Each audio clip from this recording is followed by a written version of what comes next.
Hello students, मेरा नाम स्वाति शर्मा। मैं जीएनआर मैनेजमेंट कॉलेज बुलंदशहर से। आज हम बीए फर्स्ट ईयर के इम्पोर्टेंट क्वेश्चन सोशियोलॉजी के देखेंगे, जो वेरी वेरी इंपॉर्टेंट है, जिनको आपको थोड़ी सी तैयारी करेंगे तो आप अच्छे से क्लियर कर पाएंगे। जैसे फर्स्ट यूनिट का फर्स्ट क्वेश्चन है, समाजशास्त्र की प्रकृति और क्षेत्र का वर्णन कीजिए। समाजशास्त्र की प्रकृति क्या है, इसके बारे में अर्थ, परिभाषाएं, इसकी विशेषताएं, प्रकृति, महत्व और क्षेत्र के बारे में थोड़ा सा अगर आप लिखेंगे तो ये लॉन्ग क्वेश्चन वेरी इंपॉर्टेंट है, क्योंकि फर्स्ट यूनिट में से लॉन्ग क्वेश्चन हमेशा आता है। हर सब्जेक्ट में से first unit very very important होती है। सेकेंड क्वेश्चन है, समाजशास्त्र को विज्ञान कहे जाने के पक्ष व विपक्ष में दिए गए तुर्कों का विश्लेषण कीजिए। जब हम पक्ष पढ़ते हैं तो हमें विपक्ष भी पढ़ना पड़ता है। समाजशास्त्र में विज्ञान क्यों कहा जाता है और क्यों नहीं कहा जाता। कुछ राइटर कहते हैं कि समाजशास्त्र सामाजिक विज्ञान है, जबकि कुछ राइटर कहते हैं समाजशास्त्र सामाजिक विज्ञान नहीं है। तो इसके बारे में हम इसके बारे में थोड़ा सा डिटेल लिखेंगे। पढ़ना आपको सब कुछ है, इंपॉर्टेंट पूरा मॉडल पेपर है। मैंने सारी यूनिट्स को जो जो आपको पढ़ाया है उन्हीं में से क्वेश्चन है, लेकिन कुछ खास क्वेश्चन है जो मैं आपको इसमें पढ़ा रही हूँ, तो प्लीज़ आप इनको थोड़ा सा ध्यान दीजिएगा। थर्ड क्वेश्चन है, समाजशास्त्र एवं अन्य सामाजिक विज्ञानों में संबंध के विषय में विभिन्न विद्वानों के विचार व्यक्त कीजिए। जैसे अब इन्होंने कहा समाजशास्त्र में अन्य सामाजिक विज्ञानों में सब जितने भी राइटर हैं, जितने भी विद्वान हैं, उन्होंने कुछ कुछ अपने विचार व्यक्त किए हैं। इस क्वेश्चन में हमको उनके विचारों पर विचार विमर्श करना है। जैसे सोरोकिन है, मैकाइवर तथा पेज है, स्पेंसर है, अगस्त कॉम्टे है, जितने भी राइटर हैं, गिलिन तथा गिलिन है, उनके बारे में उन्होंने समाजशास्त्र और सामाजिक विज्ञान के संबंध में क्या क्या लिखा है, उसके बारे में आपको इसमें बताना है। नेक्स्ट क्वेश्चन है, समाज किसे कहते हैं, इसकी विशेषता बताइए।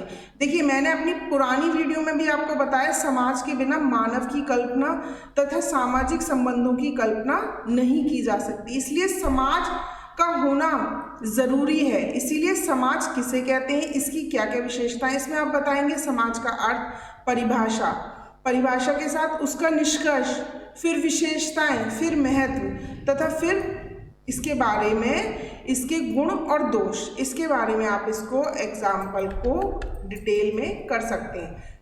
अब नेक्स्ट क्वेश्चन है, सामाजिक समूह से आप क्या समझते हैं, इसकी प्रमुख विशेषताओं का वर्णन कीजिए। सामाजिक समूह, सामाजिक समूह पहले आप समझिए, सामाजिक समूह दो प्रकार के होते हैं, प्राथमिक समूह और द्वितीयक समूह। प्राथमिक समूह उन्हें कहते हैं जो हमारे प्रथम माता पिता भाई बहन, जिनके दुख से हमें दुख होता है, जिनके सुख से हमें सुख होता है। द्वितीयक समूह वो होते हैं हमारे आस पड़ोस रिश्तेदार। तो कहीं ना कहीं सामाजिक समूह में समाज के समूह के बारे में लिखना है, इसकी विशेषताएं लिखनी है। प्राथमिक समूह क्या है, द्वितीयक समूह क्या है, इनमें क्या क्या चीजें पाई जाती हैं, इनके बारे में आपको एक्सप्लेन करना है। नेक्स्ट क्वेश्चन बहुत आसान है, जिसको आप इजीली लिख पाओगे। परिवार को परिभाषित करते हुए इसकी प्रमुख विशेषताओं का वर्णन कीजिए। परिवार किसे कहते हैं, परिवार क्यों पाया जाता है, परिवार की क्या क्या विशेषताएं होती हैं, इसके बारे में आप, ये यूनिट इसमें से हमेशा लॉन्ग क्वेश्चन जरूर आता है। परिवार या विवाह, इन दोनों में से आपको जरूर देना है कि परिवार और विवाह किसे कहते हैं। नेक्स्ट है, परिवार के विभिन्न प्रकार और विवाह के विभिन्न प्रकार।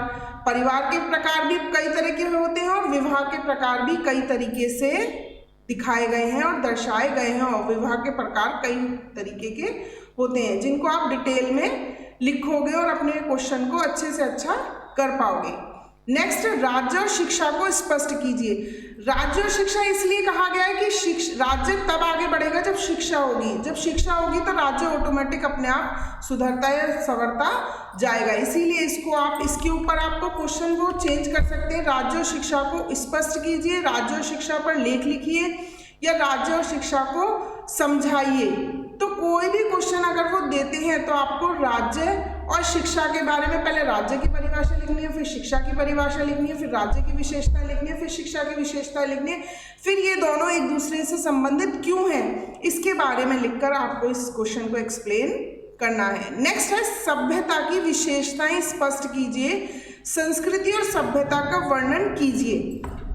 संस्कृति हमें पूर्वजों द्वारा प्राप्त होती है, जबकि सभ्यता हमें अपनी शिक्षा के द्वारा, अपनी मेहनत के द्वारा प्राप्त होती है।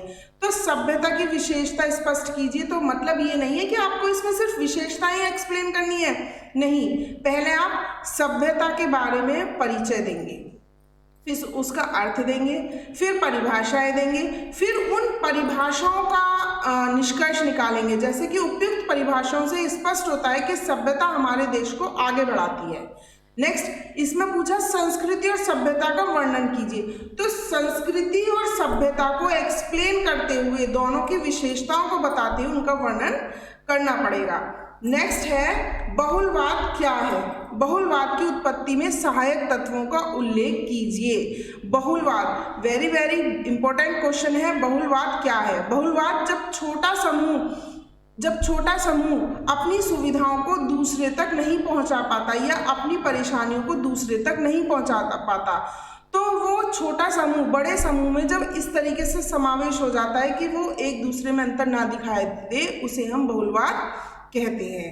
सांस्कृतिक सापेक्षवाद की अवधारणा का विस्तृत वर्णन कीजिए। संघर्ष कितने प्रकार के होते हैं, इनके विभिन्न कारण और महत्व बताइए। देखिए, संघर्ष दो प्रकार के होते हैं, प्रत्यक्ष संघर्ष और अप्रत्यक्ष।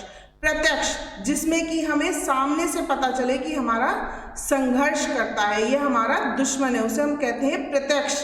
अप्रत्यक्ष जो हमारे पीठ पीछे हमारे साथ संघर्ष करता हो, उसे हम अप्रत्यक्ष संघर्ष कहते हैं। इसमें आप इसके कारण, विशेषता और महत्व, ज़्यादातर क्वेश्चन में आपको विशेषता ज़रूर लिखनी है, और अगर उन्होंने कारण और महत्व पूछा है तो आपको उनको लिखना है। ज़्यादा से ज़्यादा एक्सप्लेन करना है, रिपीट नहीं करने हैं। क्वेश्चनों को अगर आप चाहो तो अपने तरीके से बनाकर भी लिख सकते हो। प्रतियोगिता के विभिन्न प्रकार बताइए, परिणामों का वर्णन कीजिए और सातवीकरण को स्पष्ट कीजिए। प्रतियोगिता, कहीं ना कहीं प्रतियोगिता को इंग्लिश में हम कहते हैं कंपटीशन। एक को पीछे छोड़कर खुद को आगे निकलना पड़ता है, उसे हम प्रतियोगिता कहते हैं। सातवीकरण, दूसरे की संस्कृति या संस्कारों को इतना हद तक अपना लेना कि उनमें अंतर ना दिखाई दे, उसे हम कहते हैं सातवीकरण। नेक्स्ट क्वेश्चन है, रैडक्लिफ ब्राउन के अनुसार सामाजिक संरचना की प्रमुख विशेषताओं का वर्णन कीजिए। सामाजिक संरचना की प्रमुख विशेषताएं, इसमें भी आपको पहले इसका अर्थ, परिभाषा, फिर निष्कर्ष, फिर इसकी विशेषताएं, फिर इसके महत्व। अब अगर आपके पास ये क्वेश्चन रैडक्लिफ ब्राउन के अनुसार ना के आता है सामाजिक संरचना की प्रमुख विशेषताएं, तो क्वेश्चन आपको आंसर वही लिखना है, लेकिन उसमें रैडक्लिफ ब्राउन के अनुसार चेंज कर देना है। जन रूढ़ि से आप क्या समझते हैं? सामाजिक मूल्यों के प्रकारों को स्पष्ट कीजिए। सामाजिक वर्ग की विशेषताओं का वर्णन करते हुए जाति और वर्ग में अंतर बताइए। सारे क्वेश्चन आपको ये इंपॉर्टेंट है, ये सारे क्वेश्चन जो है वो मॉडल पेपर में से है। मैं सारी अपनी वीडियोस में आपको सब कुछ डिटेल में समझा चुकी हूँ। पुरानी वीडियोस में देखिए इन क्वेश्चनों को मैं बता चुकी हूँ, लेकिन कुछ क्वेश्चन जो थे, जो मैं ये कह रही थी कि इम्पोर्टेंट है, तो मैंने आज ये एक्सप्लेन करे हैं, इसीलिए ताकि मैं पुरानी वीडियोज़ को आप लोग पढ़ सको, समझ सको और अच्छे से अपना पेपर दीजिए। फर्स्ट यूनिट ज़रूर कंप्लीट करिएगा, क्योंकि फर्स्ट यूनिट में से ज़रूर हमेशा क्वेश्चन आता है। पहले आप वेरी शॉर्ट क्वेश्चन करिएगा, फिर शॉर्ट करिएगा और फिर लॉन्ग करिएगा। टाइम के अकॉर्डिंग अपना काम करिएगा। Please, all the best. Thank you.